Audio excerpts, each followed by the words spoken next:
If you've ever tried to buy a game on itch.io and realized you don't want to use PayPal, you're not alone. In this video, I'm going to show you exactly how to pay on itch.io without PayPal using a credit or debit card instead. This is a quick and simple process, and once you know where to click, you can complete your purchase in just a few steps. If this video helps you out, make sure to hit that like button and subscribe for more easy tutorials like this. Alright, let's jump right in. First, open the itch.io game page for the item you want to purchase or download. On the game page, look for the Buy Now button, or in some cases, the Download Now button.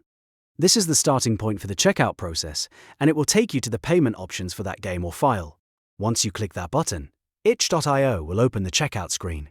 Here, you may see PayPal as one of the payment methods, but what you want to look for is the option that says Pay with Card instead of PayPal. This is the key step if you want to avoid using a PayPal account. Click Pay with Card, and that will switch the payment method over to a direct card checkout. Next, enter your credit or debit card details carefully. You'll usually need to type in your card number, expiration date, security code, and sometimes your billing information as well.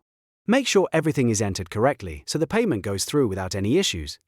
After that, review the total one more time and complete the payment. Once the transaction is approved, your purchase will be processed and you'll be able to access your game or download right away, depending on how the creator has set it up. And that's it. That's how to pay on itch.io without PayPal using a credit or debit card. It's a straightforward method, and it makes checking out much easier if you don't want to link a PayPal account. If this tutorial helped you, don't forget to like the video, subscribe to the channel, and leave a comment if you want more quick tech and gaming guides just like this. Thanks for watching, and I'll see you in the next one.